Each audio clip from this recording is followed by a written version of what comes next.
পারে যে প্রগতির দিকে এগোচ্ছে দেশ, কেননা ভোটের লাইনে বেশি সংখ্যায় মহিলাদের অংশগ্রহণ চাইছে নির্বাচন কমিশন। বেশ ভালো কথা, কিন্তু অন্যদিকে কমিশনের নিবিড় সমীক্ষার খসড়া ভোটার তালিকা থেকে বাদ পড়ছে বেশি সংখ্যায় মহিলার নাম। বিহারের পরে এই ছবি এবার উত্তরপ্রদেশেও। বিয়ের পরে বাপের বাড়ির ঠিকানায় মেয়েদের নাম থেকে যাওয়ায় এত মহিলার নাম কাটার অন্যতম কারণ বলে ব্যাখ্যা করেছে কমিশন।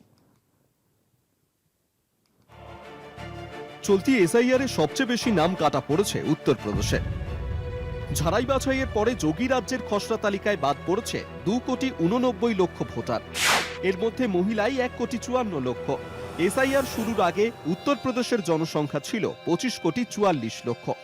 নিবিড় সংশোধনীর পরে খসড়া তালিকায় নাম রয়েছে 12,55,00,000 ভোটারের। এর মধ্যে 5,67,00,000 মহিলা, পুরুষ 6,88,00,000। এতে মহিলা পুরুষ ভোটারের অনুপাতও কমেছে যোগীর রাজ্যে। এসআইআর এর আগে যেখানে অনুপাত ছিল প্রতি 1000 জন পুরুষে 877 জন মহিলা, সেখানে খসড়া তালিকা অনুযায়ী প্রতি 1000 জন পুরুষে মহিলার সংখ্যা দাঁড়ালো 824। বিহারেরও ছবিটা ছিল একই রকম। পুরুষ ভোটারের সংখ্যা বেশি হওয়া সত্ত্বেও সে রাজ্যে অধিক সংখ্যায় নাম কাটা পড়েছিল মহিলাদের। এসআইআর এ বিহারে নাম বাদ পড়েছে প্রায় 47 লক্ষের। এর মধ্যে 15,05,000 পুরুষ, মহিলার সংখ্যা 27,77,000।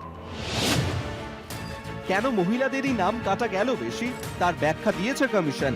কমিশনের বক্তব্য, বিয়ের পরেও ভোটার তালিকায় বাপের বাড়ির ঠিকানা রয়ে যাওয়াই এর অন্যতম কারণ।